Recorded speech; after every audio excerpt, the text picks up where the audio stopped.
ನಿಮ್ಮ ಎಕ್ಸಾಂಪಲ್ಲೇ ತೊಗೊಂಡ್ರೆ ನೀವು ಎಷ್ಟು ಚೆನ್ನಾಗಿ ವೆಯ್ಟ್ ಲಾಸ್ ಇಡೀ ಲೈಫ್ ಸ್ಟೈಲ್ ಚೇಂಜ್ ಮಾಡ್ಕೊಂಡ್ರಿ. ನಿಮ್ಮದು ಬೆಳಗ್ಗೆದ್ದು ಒಂದು ವಾಕಿಂಗ್ ಇರ್ಬೋದು, ನಿಮ್ಮ ಡಯಟ್ ಇರ್ಬೋದು, ಇದೆಲ್ಲ ಏನು ಮಾಡಿಕೊಂಡು ಆಲ್ಮೋಸ್ಟ್ 40 kg ತೂಕ ನೀವು ಕಡಿಮೆ ಮಾಡ್ಕೊಂಡ್ರಿ. ಇವತ್ತು ನೀವು ಸಕ್ಕರೆ ಹಾಕಿ ಟೀ ಕುಡಿತಿದ್ದೀರಾ. ಹೌದು. ಇವಾಗ ಸ್ವೀಟ್ ತಿಂತಾ ಇದ್ದೀರಾ.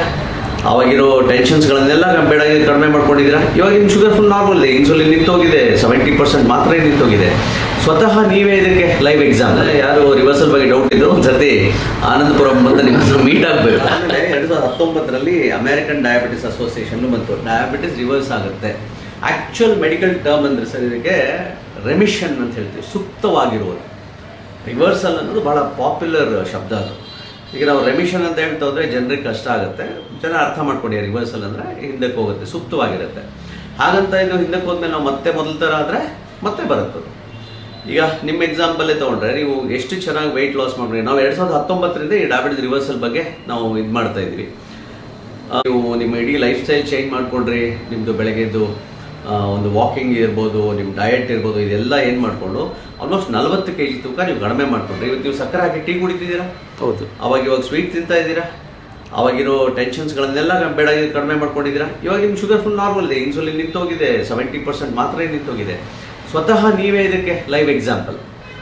ಜನ ಯಾರು ರಿವರ್ಸಲ್ ಬಗ್ಗೆ ಡೌಟ್ ಇದ್ರು ಒಂದ್ಸತಿ ಆನಂದಪುರಂ ಬಂದು ನಿಮ್ಮ ಮೀಟ್ ಆಗಬೇಕು.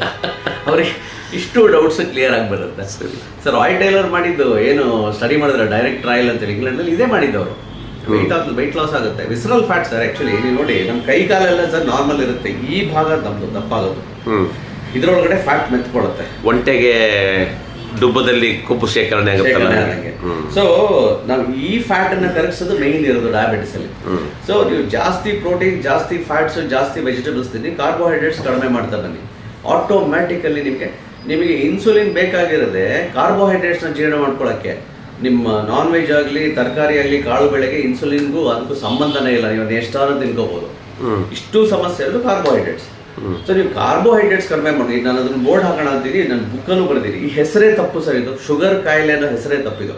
ಅದಾಗಿ ದೊಡ್ಡ ಕನ್ಫ್ಯೂಷನ್ ಆಗ್ಬಿಟ್ಟಿದೆ. ನಾವು ಸಕ್ಕರೆ ತಿನ್ನೋದ್ಬಿಟ್ಟು ಬೆಲ್ಲ ತಿಂದ್ವಿ, ಅದು ತಿಂದ್ವಿ ಅಂತ ಹೇಳ್ತಾರೆ. ಇದಕ್ಕೆ ಶರ್ಕರ ಪಿಷ್ಟಗಳ ಕಾಯಿಲೆ ಅಂತ ಹೆಸರಿಡ್ಬೇಕು, ಅಥವಾ ಕಾರ್ಬೋಹೈಡ್ರೇಟ್ ಕಾಯಿಲೆ ಅಂತ ಹೇಳ್ಬೇಕು. ಅವಾಗ ಜನರಿಗೆ ತಲೆಗೆ ಹೋದು ಕಾರ್ಬೋಹೈಡ್ರೇಟ್ ತಿಂದ್ರೆ ಬರುತ್ತಿದ್ದು ಕಾಯಿಲೆ ಅಂತ. ಇಲ್ಲಾಂದ್ರೆ ಜನ ಅನ್ನ ಬಿಟ್ಟೆ, ಮುದ್ದೆ ತಿಂದೆ, ಚಪಾತಿ ತಿಂದೆ, ಇದನ್ನೇ ಮಾಡ್ತಾ ಇದ್ದಾರೆ ವರ್ಷಗಳಿಂದ. ಯಾವ್ದು ಶುಗರ್ ಕಡಿಮೆ ಆಗಿಲ್ಲ, ಜಾಸ್ತಿ ಆಗ್ತಾನೆ ಇದೆ. ಸೊ ಕಾರ್ಬೋಹೈಡ್ರೇಟ್ ಈಗ ನಾವು ಇಷ್ಟು ವರ್ಷ ಹಿಂಗೆ ತಿನ್ಕೊಂಡು ಬಂದಿದ್ದೀವಿ. ಈಗ ಇದಕ್ಕಿದ್ದಾಗೆ ಕಾರ್ಬೋಹೈಡ್ರೇಟ್ಸ್ನ ನಾವು ತಿನ್ನಬೇಕು. ಅದ್ರ ಪ್ರಕಾರ ನಾವು ಇದನ್ನ ಮಾಡಬೇಕು.